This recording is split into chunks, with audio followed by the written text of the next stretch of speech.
అయోధ్యలోని భవ్య రామ మందిర నిర్మాణంలో చివరి ఘట్టం ఇవాళ పూర్తి కానుంది. ఆలయ శిఖరంపై ధర్మధ్వజ పునఃప్రతిష్ఠ జరగనుంది. ప్రధాని నరేంద్ర మోదీ చేతుల మీదుగా ఈ కార్యక్రమం జరుగుతుంది.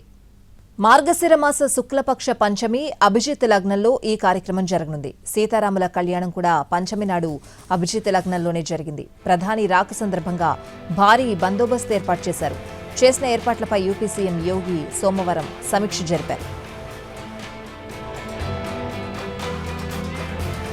భవ్య రామ మందిరంపై ప్రతిష్ఠించనున్న జెండా ఎత్తు 10 అడుగులు, పొడవు 20 అడుగులు, లంబకోణ త్రిభుజాకారంలో ఉంటుంది.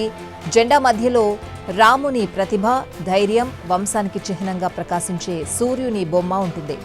ఓం చిహ్నంతో పాటు కోవిదార వృక్షం అంటే దేవకాంచనం చెట్టు బొమ్మ ఉంటుంది. ఈ పవిత్ర కాషాయ ధ్వజం ప్రతిష్ట, ఐక్యత, సాంస్కృతిక పరంపర, రామరాజ్య ఆదర్శాలకు చిహ్నంగా నిలుస్తుంది.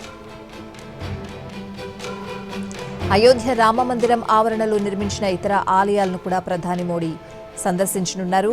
సప్తమందిరిగా పిలిచే వశిష్ఠ, విశ్వామిత్ర, వాల్మీకి, అగత్స్య మహర్షులు, దేవి అహల్య, మాతా శబరి, నిషాద్ రాజు, గుహుని ఆలయాలను దర్శిస్తారు ప్రధాని. అనంతరం శేషావతార్ మందిర్కు వెళ్తారు. మాతా అన్నపూర్ణ, రామదర్బార్ గర్భగృహంలో పూజలు చేస్తారాయన. చివరిగా రామ్లల్లా గర్భగృహాన్ని దర్శించి పూజలు చేస్తారు.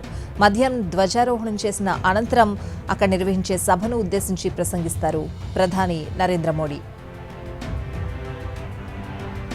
అయోధ్యకు ప్రధాని రాక సందర్భంగా విస్తృత ఏర్పాట్లతో పాటు భారీ భద్రత కల్పిస్తున్నారు. ఏర్పాట్లను నిన్న ఉత్తరప్రదేశ్ ముఖ్యమంత్రి యోగి ఆదిత్యనాథ్ సమీక్షించారు.